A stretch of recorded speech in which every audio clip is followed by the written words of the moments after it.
BSM4, a very good evening to all of you. कल मैंने networking techniques आपके साथ स्टार्ट किया था और आपको मैंने पर्ट भेजा था। तो आज मैंने आपके लिए CPM आपके लिए मैं रिकॉर्ड कर रही हूँ। और बच्चों आप याद रखिएगा, जब भी आप ये चैप्टर्स करें तो ये दोनों साथ में ही करेंगे, क्योंकि ये दोनों ही नेटवर्किंग टेक्निक्स हैं। तो पर्ट के बारे में तो कल मैंने आपको बता दिया था, और आज जैसा कि अभी कहा मैंने CPM के बारे में मैं आपसे बात करूंगी। तो CPM भी एक प्रोजेक्ट मैनेजमेंट की टेक्निक है, नेटवर्किंग की टेक्निक है। और CPM का जो पूरा नाम है, जो इसको जिस नाम से हम पुकारते हैं, तो CPM का मतलब होता है क्रिटिकल पाथ मेथड।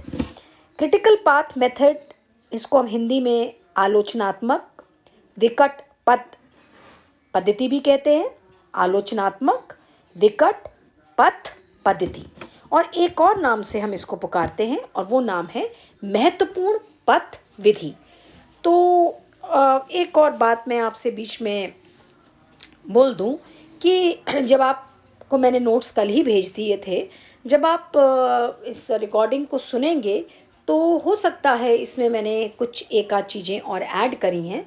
तो आप लोग इसको जब भी सुने, आप अपने नोट्स में कहीं किनारे या उसमें छोटा सा कागज़ लगाकर उसको ऐड कर लीजिएगा। एग्जैक्टली मुझे नहीं पता कहाँ पर ऐड करी है, लेकिन हो सकता है मैं आपको समझाते वक्त कुछ ना कुछ इसमें ऐड करूँ। जैसे कि अभी मैंने ये ऐड करा है कि मैंने अभी तक इसको आपको मैंने समझाया था, नोट्स में दिया था कि इसको हम आलोचनात्मक विकट पथ पद्धति कहते हैं, लेकिन अभी मैंने आपको बताया कि इसको महत्वपूर्ण पथ विधि भी कहते हैं। तो इसको आप ऐड कर लीजिएगा। अब जैसा कि कल भी मैंने आपको बताया था कि पर्ट भी एक नेटवर्किंग टेक्निक है, उसी तरीके से CPM भी एक नेटवर्किंग तकनीक है, एक ये प्रोजेक्ट मैनेजमेंट की तकनीक है, और इसमें हम परियोजना का प्रबंधन करते हैं। तो परियोजना प्रबंधन तकनीक है, और इसमें सबसे लंबी अवधि की पहचान करते हैं हम। लंबी अवधि की पहचान करते हैं का मतलब क्या है कि हमारे प्रोजेक्ट को कंप्लीट होने में कितना समय लगेगा। ये मैंने आपके इसमें लिखा नहीं है, आप इसको ऐड कर लीजिएगा कि इसमें सबसे लंबी अवधि की पहचान करते हैं, और उन्हें शुरू से अंत तक पूरा करने के लिए आवश्यक समय मापने के द्वारा निर्धारित किया जाता है। तो कितना उसको पूरा करने में समय लगेगा, उसका हम इसमें माप करते हैं। तो ये आप बात थोड़ा सा ऐड कर लीजिएगा। बेसिकली मैंने आपको बता ही दिया है कि प्रोजेक्ट मैनेजमेंट टेक्निक है। इसको 1950 के आखिर में डेवलप किया गया था, मतलब इसको भी किया गया था, उधर पर्ट को भी किया गया था। कल याद है आपको मैंने बोला था US navy 3000 contractors. I hope आपको मेरी बात याद आ गई होगी। पर इसको भी लेट 1950s में डेवलप किया गया था Morgan R Walker and James E Kelley के द्वारा, और ये हमें मदद करती है। It helps to keep project on track. अब CPM जो है, हम हमारे प्रोजेक्ट्स कैसा काम कर रहे हैं, कब खत्म होंगे, क्या उनकी समय अवधि होगी, उसका ट्रैक रखती है। तो बच्चों मुझे एक यहाँ पर एग्जाम्पल आपको बताने का मन कर रहा है। जब भी आप ऑनलाइन डिलीवरीज करते हैं अमेज़ॉन से, या आप अपने खान पीन की स्विगी से, जोमेटो से, तो बच्चों आप लोग देखते हैं कि हम अपने पार्सल की या जो भी हम सामान भेज रहे हैं या जो भी हम सामान मंगा रहे हैं उसकी ऑनलाइन ट्रैकिंग करते हैं, है ना। उसका क्या रास्ता है, अभी वो बताता है कि भाई मैं पलटन बाजार तक पहुंच चुका हूँ, राजपुर रोड तक पहुंच चुका हूँ। ये तो खैर मैं स्विगी और जोमेटो की बात कर रही हूँ, लेकिन जो आपकी ऑनलाइन ट्रैकिंग होती है अमेज़ॉन में, उसमें भी आपके पास आ जाता है कि शिपमेंट हो गया है, 2 दिन बाद पहुंच जाएगा, 1 दिन बाद पहुंच जाएगा। तो वही वाली बात यहाँ पर भी आती है। यहाँ पर हम प्रोजेक्ट्स की ट्रैक करते हैं, और जो मैंने एग्जांपल बताया वहाँ पर खैर जो भी आप सामान मंगाते हैं उसकी ट्रैकिंग करते हैं। तो ये बहुत इंपॉर्टेंट लाइन है। It helps to keep project on track. Track का मतलब रास्ता, रास्ता का मतलब पथ, पथ का मतलब आपने देखा इसका नाम है क्रिटिकल पाथ। पाथ का मतलब क्या होता है, PATH, पाथ का मतलब होता है रास्ता। तो ये हमको मदद करती है, जो भी हमारे उद्देश्य हैं, प्रोजेक्ट के उद्देश्य हैं, उनको मैनेज करने में मदद करती है। It manages well defined activities of a project. और यहाँ पर पाथ का मतलब, यहाँ पर आपके पथ का जो आशय है, क्या मतलब है कि भाई हम बार बार पाथ की बात कर रहे हैं। पाथ का मतलब है sequence of activities in a network. तो जैसा कि मैंने आपको बताया, यहाँ पथ का आशय है नेटवर्क में क्रियाओं को क्रम में रखना। आपकी जो भी नेटवर्किंग हो रही है उसमें आप क्या करेंगे, अपने क्रियाओं को, अपनी एक्टिविटीज को आप सीक्वेंस में रखेंगे। सीक्वेंस का मतलब आप समझते हैं ना बच्चों। मैं फिर आपको एक बहुत हल्का फुल्का सा एक एग्जांपल देती हूँ। मतलब फिर मैं आपको बार बार ये बात कहती हूँ, क्लास में भी कहती थी, यहाँ पर भी कह रही हूँ कि ये एग्जांपल जो मैं आपको दे रही हूँ आपके समझने के लिए, इतने बड़े भारी कॉन्सेप्ट में लिखने के लिए नहीं है। अब मैंने आपको एग्जांपल दिया कि अगर आपको शू और सॉक्स पहनने हैं, समझ रहे हैं आप, शू और सॉक्स पहनने, तो उसका भी तो सीक्वेंस होता है कि नहीं होता है, कि भाई आप क्या करेंगे, पहले जो है हम शू पहन लेंगे और बाद में सॉक्स पहनेंगे। ऐसा नहीं हो सकता ना। तो बस वही बात मैं आपको यहां समझाना चाह रही हूं कि यहां पाथ का मतलब sequence of activities in a network, और critical path is the path with the highest length. ये वो आपका रास्ता है, वो पथ है जो हमको दर्शाएगा, जो हमको समझाएगा कि सबसे लंबी अवधि पूरा करने का, सबसे लंबी अवधि को दर्शाएगा। अब वो कैसे पूरी होगी, ये तो फिर प्रोजेक्ट मैनेजमेंट में बात की जाएगी। आपको ध्यान है, जब मैंने आपको मैंने ये बताना शुरू किया था तो मैंने आपको बताया था ना कि महत्वपूर्ण पथ विधि इसे कहा जाता है, और इसमें सबसे लंबी अवधि की पहचान करते हैं और उन्हें शुरू से अंत तक पूरा करने के लिए आवश्यक समय को हम मापते हैं, नापते हैं। तो आपको आई होप ये बात क्लियर हो गई होगी कि पाथ का मतलब, रास्ते का मतलब क्या है। पथ का मतलब वो पथ नहीं है जो आप अपने घर से शुरू करते हैं और एमकेपी कॉलेज तक आते हैं, और एमकेपी कॉलेज तक आने के बाद हमारी क्लास रूम नंबर 6 में होती है, तो रूम नंबर 6 तक जाते हैं। हम उस पथ की बात बिल्कुल नहीं कर रहे हैं। हम किस पथ की बात कर रहे हैं, हम बात कर रहे हैं सीक्वेंस ऑफ एक्टिविटीज।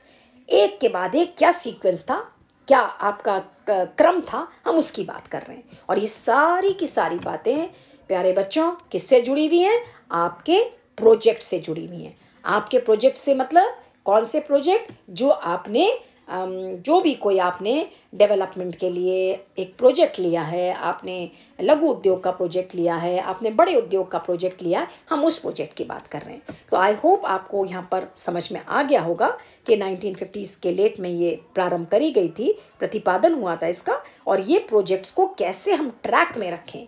अब आप ये देखिए ना कि जब हम रेलगाड़ी में बैठते हैं तो रेलगाड़ी हमको अपने गंतव्य तक तभी तो पहुंचा पाती है क्योंकि वो ट्रैक पे रहती है, और अगर ट्रैक से उतर जाएगी बच्चों तो क्या हम अपनी मंजिल को पा पाएंगे, बिल्कुल नहीं पा पाएंगे। तो आई होप आप मेरी बात समझ गए हैं। आपको मैं तरह तरह से इसको समझाने की कोशिश कर रही हूँ, और इसमें एक चीज और मैं ऐड करना चाह रही हूँ कि ये जो सीपीएम है, हमारा जो क्रिटिकल पाथ मेथड है, एक नया नाम मैंने आज आपको और बताया है, महत्वपूर्ण पथ विधि। इसमें हम क्या फोकस करते हैं, we focus on identifying task that are dependent on other task for timely completion. अब इसका क्या मतलब हुआ, हम इसमें फोकस करते हैं, प्रकाश डालते हैं, हाईलाइट करते हैं, आइडेंटिफाई करते हैं उन टास्क को, टास्क माने काम को, जो कि दूसरे काम पर निर्भर होते हैं पूरा होने के लिए। अब मैं आपको फिर एक एग्जांपल देती हूं।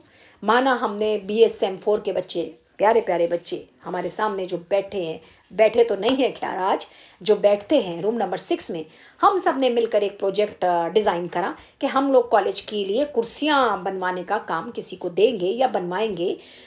तो कुर्सियां बनाने का जो हमारा एक काम था वो एक टास्क हुआ, और उस टास्क को कंप्लीट करने के लिए बच्चों हम किसके ऊपर डिपेंडेंट है, लकड़ी के ऊपर डिपेंडेंट है। लकड़ी आएगी तो कुर्सी बनेगी, कुर्सी बनेगी तो हम कुर्सी कॉलेज को देंगे, कुर्सी कॉलेज को देंगे तो रूम नंबर 6 में और कुर्सियां आएंगी। तो यही तो मैं आपको समझाना चाह रही हूं कि CPM focuses on identifying task. पहले तो ये टास्क को आइडेंटिफाई करता है कि भाई हमें कुर्सी बनानी है, that are dependent on other task, जो कि दूसरे टास्क पर निर्भर होते हैं, जैसे कि लकड़ी।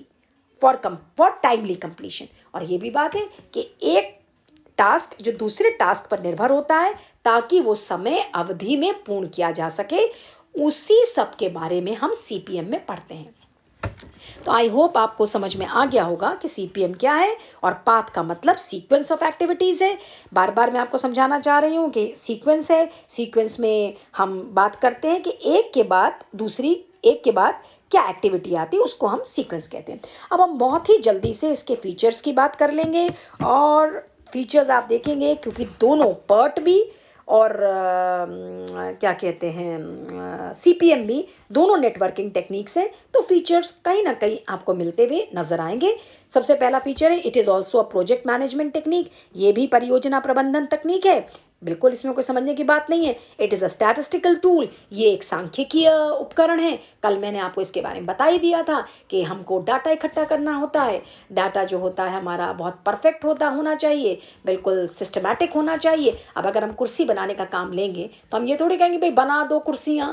अच्छा भाई कितनी बना दो कुर्सियां? अरे भाई ज्यादा सी बना दो। अब भाई ज्यादा सी कितना हुआ? अरे बताएंगे तो सही कि 100 है कि 200 है कि 300 है कि 400 है। फिर आता है तीसरे नंबर पे it gives importance to cost control. आपको ध्यान होगा वहां मैंने टाइम कंट्रोल की बात करी थी, यहां पर हम कॉस्ट को कंट्रोल करने की बात करेंगे कि ऐसी लकड़ी लाए जो खराब भी ना हो, जो दीमक भी ना लगे जिस पर, और जो बहुत ज्यादा महंगी भी ना हो, बहुत ज्यादा कॉस्टली भी ना हो। फिर क्या आता है it is also known as critical path analysis. ये तो कोई बहुत इंपॉर्टेंट पॉइंट नहीं है, लेकिन फिर भी हम इसको कह लेते हैं कि इसे आलोचनात्मक पथ विश्लेषण भी कहते हैं। आप कहते हैं तो इसको भी हम कर लेते हैं कि मतलब कहने का मतलब है कि इस नाम से और पुकारा जाता है। एक और पॉइंट आता है the essential technique for using CPM is to construct a model of the project. हाँ, ये बहुत इंपॉर्टेंट है कि इसे प्रयोग करने का सबसे बेहतर तरीका होता है परियोजना का मॉडल बनाकर इस तकनीक का प्रयोग करना। आई होप आप समझ रहे होंगे मॉडल बनाने का क्या मतलब है। बच्चे जो यहाँ बैठे सुन रहे हैं, मॉडल, वो मॉडल के बारे में तो नहीं सोच रहे हैं वो जो मॉडल टीवी में आती हैं, वो मॉडल नहीं है। यहाँ पर हम बात कर रहे हैं कि हम एक मॉडल बनाएंगे प्रोजेक्ट का। अब आप ही समझ लीजिए कि अगर हमने आर्किटेक्ट नहीं, हमने उसका मॉडल बना, हमने उसका काम लिया है कि हम इसे क्या कहते हैं, ये जो आपके फ्लैट्स होते हैं, है ना, हम 50 फ्लैट बनाना चाहते हैं तो 50 फ्लैट का हम एक मॉडल बनाएंगे कि भाई हमारे फ्लैट्स ऐसे होंगे, उसमें यहाँ पर नीचे खेलने की जगह होगी, यहाँ पर पार्किंग की जगह होगी। तो हमने अपने सामने काम शुरू करने से पहले, before going to the practical aspect, we are emphasising on the theoretical aspect. हम सिद्धांत पर काम कर रहे हैं और व्यवहार पर बाद में बात करेंगे। और बाद में बात करने का मतलब क्या है, we will reduce the gap between theory and practice. तो हमने जब एक मॉडल बना लिया तो मॉडल बनाने से हमारा काम आसान हो गया और हमारा काम बहुत ही अधिक रूप से व्यवस्थित हो गया और सिस्टमैटिक हो गया। तो the essential technique for using CPM is to construct the model of the project. आपने उसका मॉडल बना लिया। और लास्ट पॉइंट आता है कि हमारा जो ये सीपीएम है ये हमें बहुत मदद करता है। किस चीज में मदद करता है? हमको मदद करता है आपके डिसीजन मेकिंग में। ये पॉइंट हमारा वहां भी था, निर्णय लेने की शक्ति में हमको मदद करता है। अब आपने इससे ऊपर वाला पॉइंट सुना मेरा कि हम मॉडल बनाएंगे। अब मॉडल बनाकर बच्चों हम उसे ऐसे ही थोड़ी रहने देंगे। मॉडल बनाकर उस पर कार्य तो करेंगे, डिसाइड तो करेंगे कि ये मॉडल है, अब चलो भाई इस पर हम प्रैक्टिकली काम करना शुरू कर दे, या मॉडल बनाकर ही रखे रहेंगे, उसको देखते रहेंगे। No no no no, model बनाने के बाद हमको ये डिसाइड करना होगा। अब डिसाइड करने की बात जब आती है डिसीजन मेकिंग, मैंने कल भी बताया था, बहुत ज्यादा समय लगाएंगे तो भी ठीक नहीं है, बहुत जल्दी कर देंगे तो भी ठीक नहीं है। तो डिसीजन मेकिंग हमारी परफेक्ट होनी चाहिए। Whatever we decide we should not regret. हम जो भी तय करें, जो भी निर्णय लें, उसके बाद हमको उस पर अफसोस नहीं होना चाहिए, हमको रिग्रेट नहीं होना चाहिए। तो हमारे ये पॉइंट्स पूरे हो जाते हैं। किसके पॉइंट्स पूरे हो जाते हैं? सीपीएम के पूरे हो जाते हैं। सीक्वेंस की बात करी इसने, ट्रैकिंग की बात करी, और किस में ट्रैक रखने की बात करी? प्रोजेक्ट्स में ट्रैक रखने की बात करी।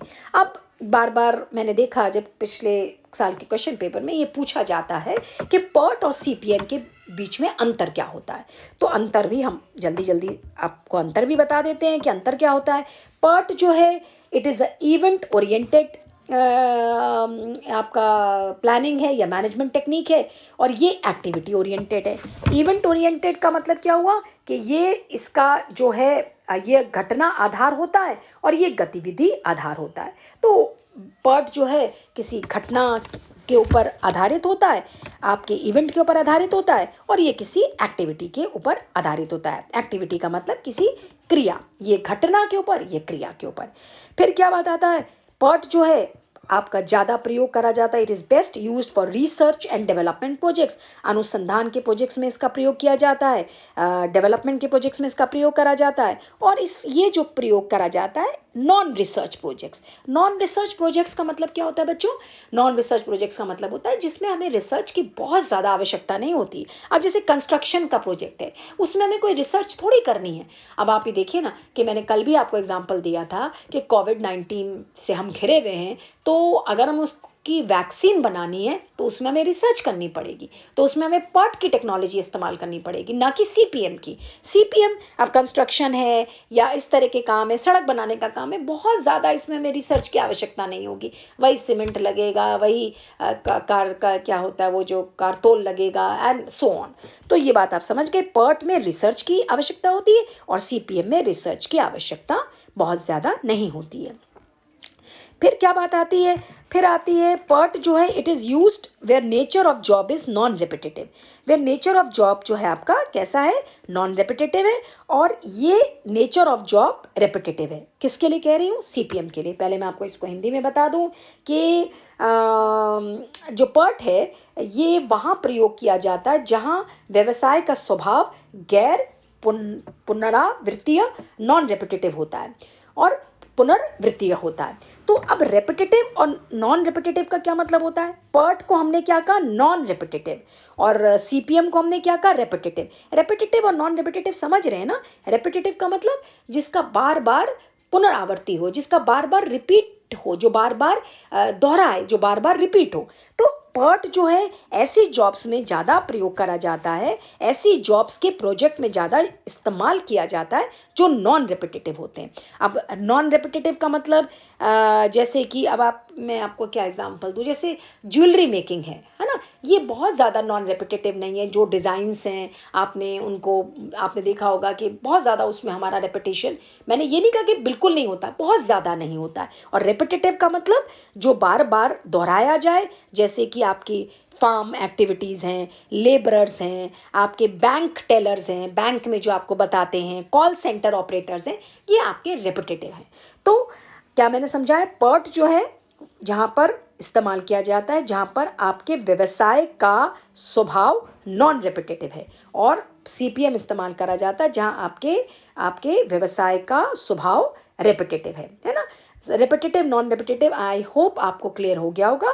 इसका मतलब रेपिटेशन से है। रेपिटेशन, अब जैसे मैं आपको पढ़ाती हूँ ना क्लास में, कई बार आप लोग बेचारे परेशान भी आ जाते हैं कि जब मैं दूसरे दिन आपकी क्लास लेने आती हूँ, मैं देखती हूँ बहुत सारा नया बच्चा है, मैं फिर रिपीट करना शुरू कर देती हूँ। अब मैं भी क्या करूँ? मुझे लगता है कि क्या फ़ायदा मेरे उस पढ़ाने का, जब ये जो आज बच्चा आया इसको पता ही नहीं कि कहाँ से मैम समझा रही हैं। अब ये कोई हिंदी फिल्म थोड़ी है कि आप बीच में भी आएंगे, इंटरवल में भी आएंगे तो भी आप पकड़ लेंगे कि कौन हीरो है, कौन हीरोइन है, क्या इस पिक्चर में चल रहा है। समझ रहे हैं ना आप? आई होप आप मेरी बात समझ रहे हैं। तो पर्ट जो है नॉन रेपिटेटिव और सीपीएम रेपिटेटिव।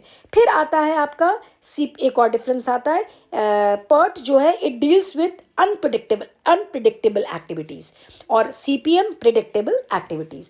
अब ये इसका मतलब ये है कि जो पर्ट है ये उन क्रियाओं से संबंधित है जो अप्रत्याशित हों, और सीपीएम जो प्रत्याशित हो। अब आपकी क्या कहते हैं, जो भी प्रत्याशित का मतलब क्या होता है? अनप्रिडिक्टेबल एक्टिविटीज का क्या मतलब होता है? जिसको हम प्रिडिक्ट नहीं कर सकते। क्या आप खैर हमारा मौसम विभाग बहुत कोशिश करता है कि हम तूफान को, बारिश को प्रिडिक्ट कर लें, लेकिन अर्थक्वेक को तो नहीं प्रिडिक्ट कर पाता है। तो कुछ ऐसी एक्टिविटीज होती हैं जिनको हम प्रिडिक्ट, अब मैं यहाँ पर बच्चों ये मत लिख देना जो मैंने आपको बताया भूचाल और तूफान, यहाँ पर हम भूचाल और तूफान की बात नहीं कर रहे हैं। प्रोजेक्ट में अनप्रिडिक्टेबल एक्टिविटीज ये है कि भाई हमें क्या पता कंज्यूमर इस प्रोडक्ट को खुशी खुशी एक्सेप्ट करेगा कि नहीं करेगा। आप ये प्रिडिक्ट जरूर कर सकते हैं सीपीएम की तरह, प्रिडिक्टेबल एक्टिविटीज। प्रिडिक्टेबल एक्टिविटीज का मतलब प्रत्याशित। आप ये प्रिडिक्ट कर सकते हैं कि इतना इतना मैं प्रोडक्शन करूं आज होगा, इतना हम इसको प्रोड्यूस कर लेंगे, लेकिन आप ये प्रिडिक्ट नहीं कर सकते हैं कि आपका जो प्रोडक्ट है वो मार्केट में हिट होगा कि नहीं होगा। तो आप समझ गए कुछ एक्टिविटीज जो अनप्रिडिक्टेबल हैं, जिनको हम प्रत्याशित नहीं कर सकते, वहां पर पर्ट का प्रयोग किया जाता है, और जिनको हम प्रत्याशित, जो क्रियाएं प्रत्याशित होती हैं, वो वहां पर सीपीएम का प्रयोग करा जाता है। आई होप आपको मेरी बात समझ में आ रही होगी। फिर आता है पर्ट। पर्ट में इंपॉर्टेंस जो है टाइम को दी जाती है, टाइम नियंत्रण को दी जाती है कि समय, वैसे तो टाइम को वहां भी दी जाती है, लेकिन जब भी हम डिफरेंसेस की बात करते हैं तो हम ज्यादा और कम जरूर उसमें अप्लाई करते हैं। तो यहां पर अधिक इंपॉर्टेंस समय नियंत्रण को दी जाती है, और सीपीएम में किसको इंपॉर्टेंस दी जाती है? कॉस्ट कंट्रोल को दी जाती है। कॉस्ट कंट्रोल का मतलब कैसे हम जो प्रोडक्ट हम बना रहे हैं उसकी कॉस्ट को कम करें, है ना।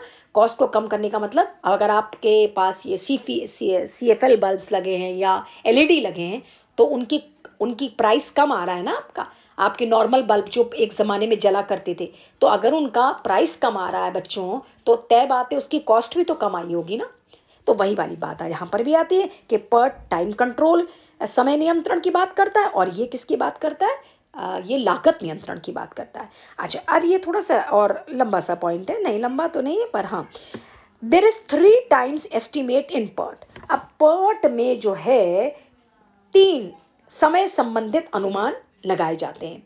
3, समझ रहे हैं आप, 3 समय संबंधित अनुमान होते हैं, जैसे आशावादी, ऑप्टिमिस्टिक टाइम, लाइकली टाइम, आपका ऑप्टिमिस्टिक टाइम, और फिर उसके बाद आता है most likely time and pessimistic time. Optimistic time का तो मतलब हो गया आशावादी टाइम। आशावादी टाइम का मतलब भाई आप खुद ही समझते हैं, जिसमें आपके बिजनेस प्रोस्पेक्ट्स की अच्छी उम्मीद है कि आपको रिटर्न मिलेगा, ये आपका अच्छा समय हो गया। फिर आपका पेसिमिस्टिक समय हो गया। पेसिमिस्टिक समय का मतलब निराशावादी समय। फिर आपका हो गया उपयुक्त समय। उपयुक्त समय का मतलब लाइकली टाइम। अब जैसे कि मैं फिर आपको कोविड-19 के संदर्भ में बात बताऊंगी कि ऑप्टिमिस्टिक टाइम क्या था। जो पहले टाइम था, अच्छा काम चल रहा था, सब लोग अपना पढ़ाई कर रहे थे, बिजनेस कर रहे थे, हर बिजनेस फ्लरिश कर रहा था, वो हमारा ऑप्टिमिस्टिक टाइम था। ये समय हमारा पेसिमिस्टिक टाइम है। पेसिमिस्टिक टाइम का मतलब ये समय हमारा अच्छा समय नहीं है, क्योंकि हम लोग एक बहुत महामारी से ग्रसित हैं, और पूरा देश लॉकडाउन है, पूरा विश्व लॉकडाउन है। तो इस समय को आप ना बिजनेस की दृष्टि से, ना व्यक्तिगत दृष्टि से आप इसको बहुत आशावादी समय नहीं कह सकते। हाँ, आशावादी आपके विचार हो सकते हैं, लेकिन समय आशावादी आपका नहीं है। और लाइकली टाइम का मतलब उपयुक्त टाइम। अब इन दोनों के बीच में हम उम्मीद कर रहे हैं कि एक ऐसा समय आएगा जब सब कुछ अच्छा हो जाएगा, और कोरोना भाग जाएगा, और वो हमारा उपयुक्त समय होगा। तो इसमें पर्ट में हम 3 टाइम एस्टिमेट्स की बात करते हैं, 3 समय संबंधी अनुमान लगाते हैं, और मैंने आपको बता दिया आशावादी, निराशावादी और उपयुक्त समय। और जो हमारा सीपीएम है, सीपीएम जो है 1 टाइम एस्टिमेट है। 1 टाइम एस्टिमेट का मतलब एक समय संबंधित होता है। आप इसको 3 टुकड़ों में नहीं बांटेंगे, आशावादी, निराशावादी, उपयुक्त समय। It is only 1 time estimate. फिर हम आ गए हैं, लास्ट पॉइंट पर आ गए हैं, और मुझे लग रहा है थोड़ा सा आज लेट हो गया, आपका लंबा हो गया, but I can't help it, क्योंकि आज हमने डिफरेंसेस भी करे। ये जो कॉन्सेप्ट है पर्ट, ये क्रैशिंग कॉन्सेप्ट। क्रैशिंग कॉन्सेप्ट का मतलब क्या होता है? क्रैशिंग कॉन्सेप्ट का मतलब होता है, अब क्रैशिंग का कोई मैं आपको कैसे इसका मतलब बताऊं, कि जो आपका लागू नहीं होता है, जैसे कि नहीं, आपको इस तरह से समझाती हूँ कि आपके पर्ट में एक कॉन्सेप्ट होता है बच्चों, क्रैशिंग कॉन्सेप्ट। अब ये जो टर्म्स है ना, मैं क्रैशिंग कॉन्सेप्ट जो बोल रही हूँ, ये टर्म्स आपके मैनेजमेंट से रिलेटेड टर्म्स हैं। तो कभी कभी इनका गूगल में भी हमें हिंदी नहीं मिल पाता है, तो आप इसको क्रैशिंग कॉन्सेप्ट ही बोलेंगे। क्रैशिंग कॉन्सेप्ट यहाँ पर अप्लाई नहीं होता है, और आपके सीपीएम में क्रैशिंग कॉन्सेप्ट अप्लाई होता है। अब क्रैशिंग का मतलब मैंने आपके लिए लिख भी रखा है। क्रैशिंग कॉन्सेप्ट का मतलब क्या है? क्रैशिंग कॉन्सेप्ट का मतलब है ये वो कॉन्सेप्ट होता है where we talk about compression technique to shorter project.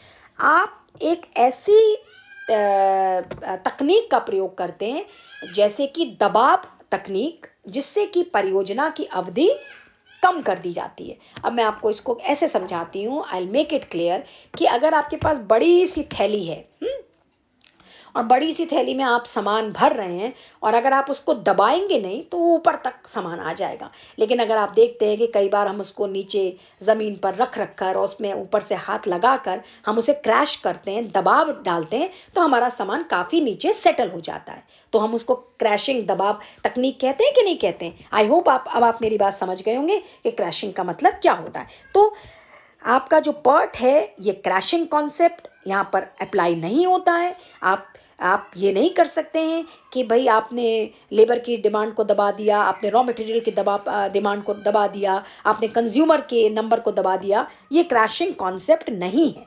यहाँ पर आपके दबाव तकनीक का प्रयोग नहीं किया जा सकता, लेकिन सीपीएम में आपके दबाव तकनीक का प्रयोग किया जा सकता है। तो मैंने लिख रखा है क्रैशिंग कॉन्सेप्ट को दुर्घटनाग्रस्त घटना धारणा कहते हैं, दुर्घटनाग्रस्त धारणा कहते हैं। जैसे कि मैंने आपसे बताया कि ये जो भी बच्चों वर्ड्स हमने इस्तेमाल करे, मैंने आपके सामने पर्ट है, सीपीएम है। अब आप ये देखिए कि एसईसी मैंने पहले कभी पिछले साल से पहले तो कभी पढ़ाया नहीं, तो ये सब टॉपिक्स हमारे लिए भी टेक्निक्स बिल्कुल नई हैं और हमने भी आपके लिए सर्च कर ही ये वर्ड्स हिंदी में ट्रांसलेट करा है। तो क्योंकि ये ऐसे वर्ड्स नहीं है जो आपने बहुत ज़्यादा कॉमन आपने सुने होंगे, तो आप आई होप मेरे को एक बार मैं अपने संतुष्टि के लिए लास्ट पॉइंट क्लियर कर दूं कि आपका जो पर्ट है यहाँ पर क्रैशिंग कॉन्सेप्ट एप्लीकेबल नहीं होता है।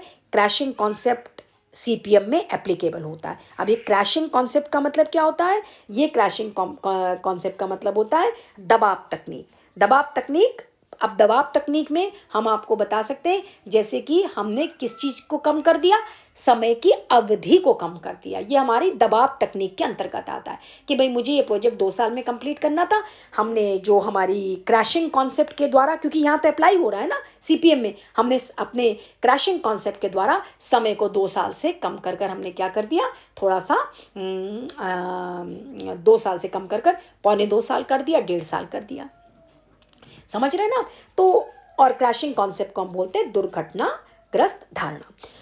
तो बच्चों ऐसा करने के बाद अब हमारा ये जो टॉपिक है वो पूरा हो जाता है। और एक चीज़ मैं और बताना चाह रही थी, थोड़ा सा मतलब आपके नोट्स में नहीं लिखा है, मैंने अलग से आपके लिए ढूंढा था।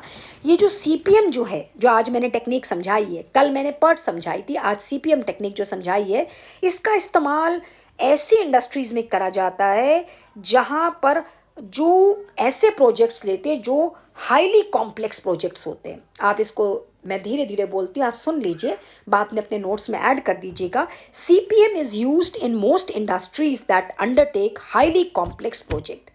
सीपीएम का प्रयोग उन उद्योगों में किया जाता है जो बहुत जटिल परियोजनाएं, उच्च कोटि की जटिल परियोजनाओं को अंडरटेक करते लेते हैं। अब ये आपके दिमाग में आ रहा होगा कि ये हाईली कॉम्प्लेक्स प्रोजेक्ट्स कौन से होते हैं। तो हाईली कॉम्प्लेक्स प्रोजेक्ट्स, उच्च जटिल परियोजनाएं वो होती हैं जहां पर बहुत सारी टीम्स काम कर रही हैं। अब अगर मैंने आप मेरे स्टूडेंट्स हैं, मैंने आपको कोई काम दिया BSM4, फिर मैंने वही काम BSM6 को भी दे दिया, MA को भी दे दिया, इसको भी दे दिया, उसको भी दे दिया, कुछ बाहर के बच्चों को भी दे दिया, तो मेरा कार्य जो है थोड़ा कॉम्प्लेक्स हो जाएगा। लेकिन अगर मैंने सिर्फ आपको दिया तो वो सिंपल रहेगा। तो ये ऐसे प्रोजेक्ट्स के लिए इस्तेमाल किया जाता है क्या, सीपीएम, जो हाईली कॉम्प्लेक्स हो, उच्च कोटि के जटिल हो, जिसमें बहुत सारी टीम्स हो, जिसमें प्रोजेक्ट की आपकी टाइमलाइन हो। टाइमलाइन का मतलब इतने समय में पूरी की जानी चाहिए, या बहुत ज्यादा टेक्निकल एलिमेंट्स हो, तकनीकी बहुत ज्यादा दखल अंदाजी हो, तकनीक का बहुत ज्यादा प्रयोग हो। अब आप ये देख रहे हैं ना कि आजकल एक तकनीक चल रही है, एक टेक्नोलॉजिकल एक बात हम करते हैं आर्टिफिशियल इंटेलिजेंस की। तो ये सारी की सारी चीजें जो हैं बच्चों, ये थोड़ी सी कॉम्प्लेक्स हैं।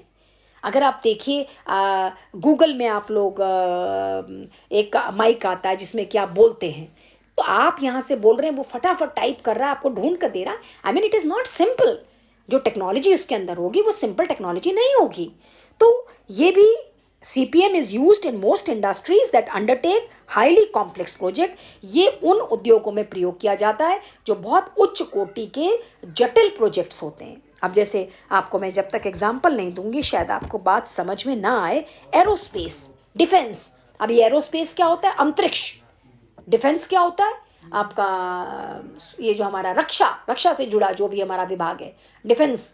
तो अब आप ये देखिए कि हमने जब एरोस्पेस की बात करी, अब एरोस्पेस में अगर आपने मंगल मिशन या मिशन मंगल पिक्चर देखी होगी, तो उसमें दिखा रहे हैं कि आपका जो पूरा स्पेस से जो यहाँ से शटल जा रहा है वो मार्स में पहुंचेगा, कैसे एंटर कर रहा है, एंटर करने में क्या दिक्कत आई, फिर उसके कैमरेज खुल रहे हैं। आई मीन ये कोई ऐसा थोड़े कि यहाँ से आप जो है मसूरी जा रहे हैं और वहाँ फोटो खींच रहे हैं। अरे आप मार्स में जा रहे हैं।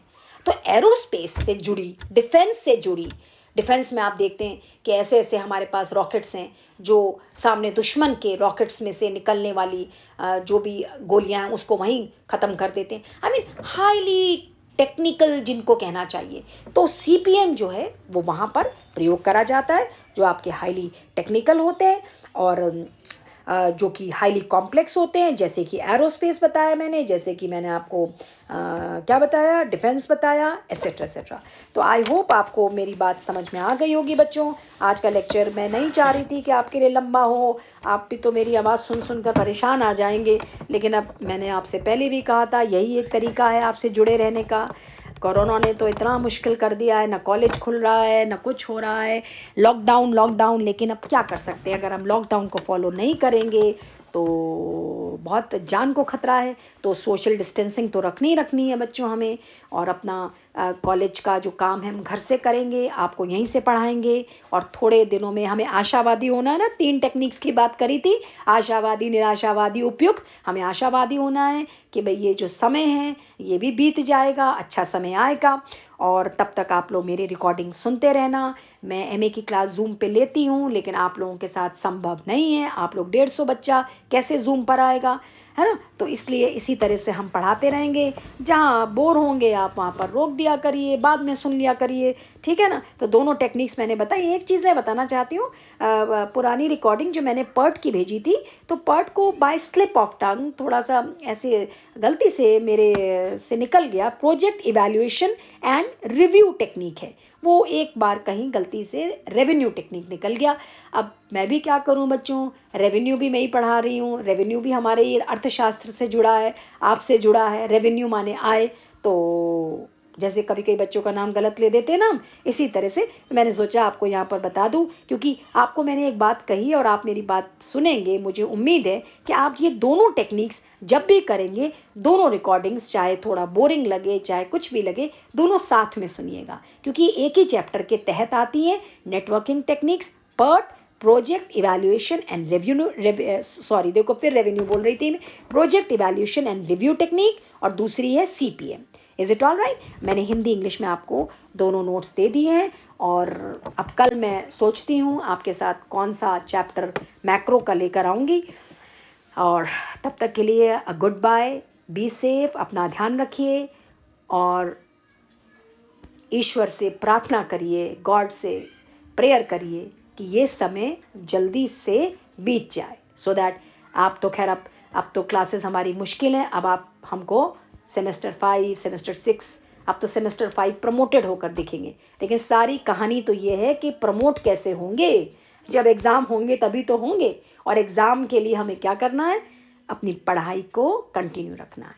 सो a very very good bye, all the best, and tomorrow I'll come with some other recordings. Okay, bye bye.